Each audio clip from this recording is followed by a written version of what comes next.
안녕하세요, 묘한의사입니다. 오늘 이 시간에는 피부 장벽에 대한 이야기를 한번 해볼 거예요.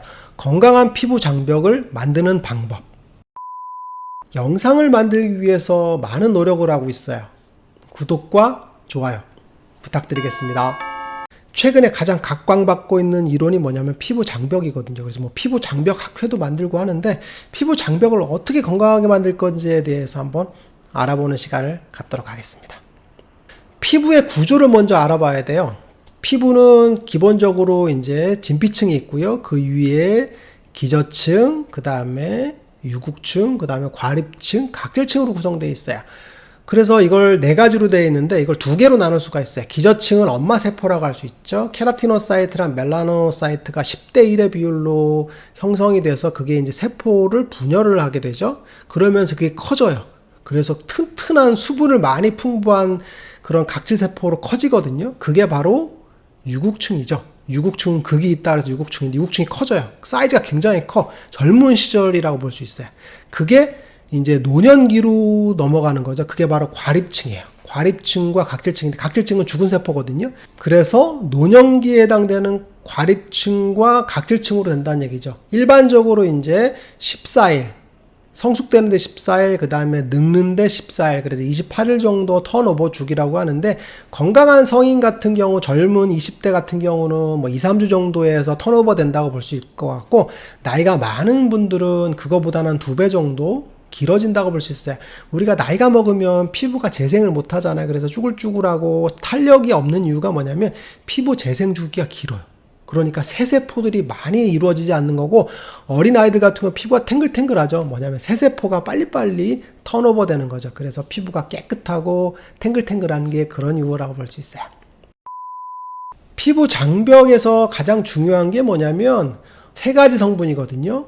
이거는 뭐냐면 기저층에서부터 피부가 각질 형성세포 케라티노사이트가 형성이 되는 거죠.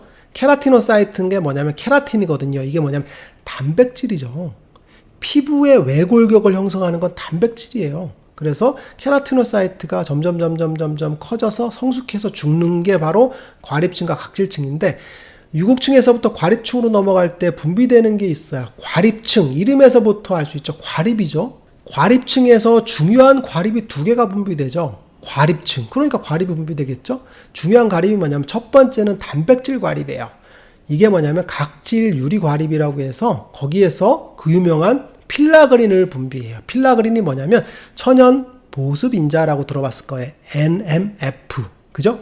화장품 성분에 보면 NMF가 많이 들어있는 화장품 막 선전하잖아요. 그게 바로 각질 유리 과립에서 분비되는 단백질 과립이죠. 그게 필라그린이거든요. 그리고 또 하나는 뭐냐면 층판소체라는 게 있는데, 층판소체 그라눌에서 지질이 분비되죠. 기름이 분비돼요. 그래서 그 유명한 그게 뭐냐면 바로 세라마이드예요. 그래서 과립층에서는 기본적으로 중요한 천연 보습 인자가 세라마이드가 분비되는 게 중요할 것 같아. 그게 바로 각질을 형성하는 건데, 피부 장벽을 만드는 거죠. 각질에 의해서. 그럼 어떻게 되냐면 튼튼한 각질 형성 세포가 늙어서 각질이 되는 거죠. 케라틴이 되는 거예요. 그게 쌓여 있어요. 죽은 세포가. 껍데기만 남은 세포가 있는 거죠.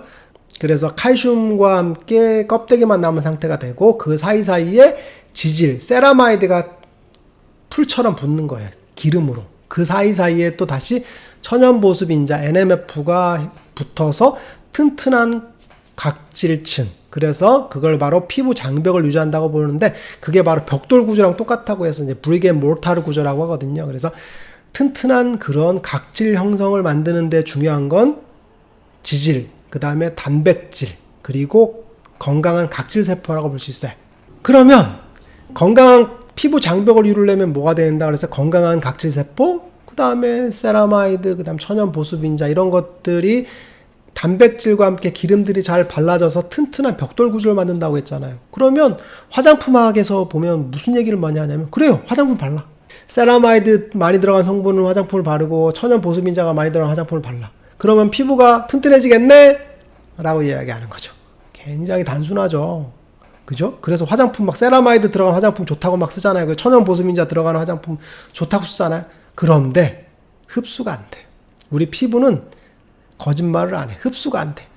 흡수가 되더라도 겉에만 붙어 있는 거지 깊이까지 침투를 못 해요. 그래서 우리가 흔히 얘기하는 보습제의 작용은 뭐냐면 피부로 깊숙이 침투해서 작용하는 게 아니라 그냥 겉에서 기름층을 형성하는 거예요. 그걸 비닐하우스 효과라고 제가 표현하게 되는데, 비닐하우스처럼 겉에서 보호하는 작용이 크지, 아까 얘기했던 것처럼 각질층 사이사이에 튼튼하게 하는 그런 지질층 막을 건강하게 만들지는 않아요.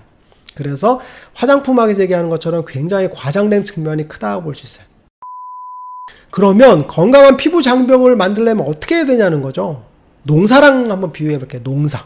우리가 농사를 짓잖아요. 그럼 농사를 잘 되려면 어떻게 되죠? 건강한 종자가 필요하죠. 건강한 씨앗. 맞아요. 피부에서 건강한 씨앗은 케라티노사이트, 그죠? 각질 형성 세포죠. 건강한 각질 형성 세포가 우선 있어야 돼요. 그게 만들어지는 데가 기저층이죠. 진피층에서부터 기저층으로 해서 혈액 순환이 잘 되면서 건강한 각질 형성 세포가 만들어져야 돼요. 건강한 각질 세포가 만들어지려면 어떻게 되겠어요?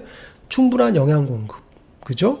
그 다음에 유해 물질에서 멀어져야겠죠. 약물 사용, 그죠? 스테로이드 같은 약물 사용, 아니면 약물의 과용한 복용, 이런 것들. 그 다음에 환경오염들, 그 다음 정크푸드 같은 것들, 그죠? 인스턴트 같은 것도 많이 먹게 되면 건강한 세포가 안 되죠. 뭐 유전자 변형까지 얘기하진 않겠는데 건강한 세포가 우선 있어야 돼요. 그거를 위해서는 약물 사용이나 이런 것들을 제한적으로 해야 되고 튼튼하게 만들어줘야겠죠. 그게 씨앗이에요. 그러면 씨앗을 또 키워야 되겠죠. 영양이죠. 영양의 공급이 잘 돼야 돼요. 그죠? 그래야 씨앗이 잘 크잖아요. 그래서 아까 했던 것처럼 충분한 영양 공급들, 골고루 식사를 해야 돼요. 고기도 먹고 지방도 먹고 탄수화물도 먹고, 정크푸드가 아니라 싸구려 음식이 아니라 좋은 음식들을 섭취를 해야 돼요. 담담한 음식들, 그죠? 우리 몸에 에너지가 되는 음식들을 섭취해야 돼요. 초콜릿 같은 고당류 음식들을 섭취하는 게 아니라 맛있으면서 건강에 도움이 되는 음식들을 섭취하는 거죠. 그런 음식들을 섭취해주고, 그 다음에 적당한 운동을 통해서 혈액순환을 공급해줘야 돼요. 그럼 어떻게 되겠어요? 물을 주고 키우는 거랑 똑같죠. 씨앗을. 그래서 영양 공급이 잘 돼야죠. 그래서 혈액순환의 공급, 그리고 규칙적인 수면 같은 걸 통해서 낮과 밤의 편차를 잘 만들어줘야겠죠. 그래야 씨앗이 낮에 크고 밤에 쉬고 이러면서 나무가 자라는 거랑 똑같잖아요. 그 다음에 또 하나가 뭐냐면 온도죠. 우리가 나무가 자라려면 햇빛을 잘 쏘여야 되잖아요. 온도 습도도 좋아야 되잖아요. 너무 뜨겁거나 그러면 못 자라는 거랑 똑같이 적당한 온도 습도를 유지하는 거죠. 그래서 피부에 가장 좋은 최적의 온도를 유지해 주는 게 중요할 것 같아요. 너무 더워도 피부가 괴롭거든요. 너무 추워도 피부가 괴롭고 각질 트고 하잖아요.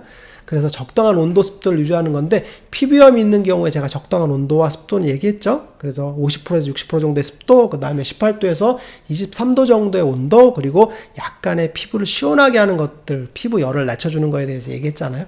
그런 것들, 좋은 씨앗, 그 다음에 좋은 영양, 그 다음에 좋은 햇빛과 습도, 온도가 유지됐을 때 피부가 정상적인 각질 형성을 만들어서 피부 장벽을 튼튼하게 만든다고 볼 수 있어요.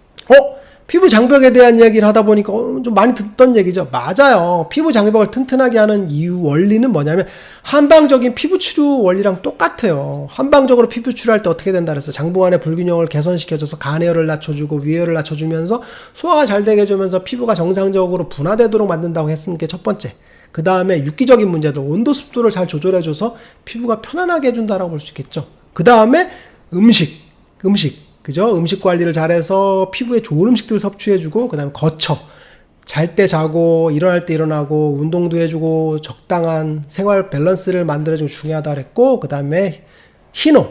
스트레스죠. 스트레스에 의해서 우리가 이제 C5의 염증 세포들이 분비돼서 피부 염증을 많이 만든다 그랬잖아요. 그래서 장부간의 균형. 그 다음에 육기간의 밸런스. 그죠? 피부 온도 습도를 정확하게 유지해주는 게 육기. 그 다음에 음식 거쳐 음양 희노에 대한 생활 밸런스를 잡아주는 세 원칙에 의해서 피부를 치료하는 거랑 마찬가지로 피부 장벽도 마찬가지로 세 가지를 잘 해줘야 피부 장벽이 튼튼해진다고 볼 수 있어요. 그래서 화장품을 아무리 발라도 피부 장벽이 튼튼해지는 건 아니에요. 기본적인 보습제만 조금 발라주면 사실은 문제가 없어요. 왜 그러냐면 피부에 세라마이드를 많이 바른다고 해서 피부에 세라마이드 성분이 풍부해지는 게 아니다라는 논문들이 굉장히 많고, 그리고 세라마이드를 많이 발랐을 때 피부가 튼튼해지지 않는다라는 논문들은 정말 많아요. 그리고 마찬가지로 천연 보습인자를 많이 먹거나 바른다고 해서 튼튼해지지 않는다라는 연구 보고도 많고, 마치 똑같은 거예요. 우리가 케라틴, 단백질이잖아요. 그래서 단백질을 형성하기 위해서 콜라겐 같은 걸 많이 먹잖아요. 먹는 콜라겐을 먹으면 효과가 있다. 그게 사실 아니다라는 얘기가 많잖아요. 실제로 보면 콜라겐을 먹는다고 해서 콜라겐이 합성되는 것보다는 좋은 단백질 섭취하는 게 더 도움이 많이 된다고 볼 수 있어요. 오늘 이 시간도 도움이 되셨나요? 피부와 관련된 혹은 건강과 관련된 궁금증이 있으면 댓글란에 남겨주세요. 제가 답변을 드리겠습니다. 빠잉! 오늘 시간도 유익하셨나요? 구독과 좋아요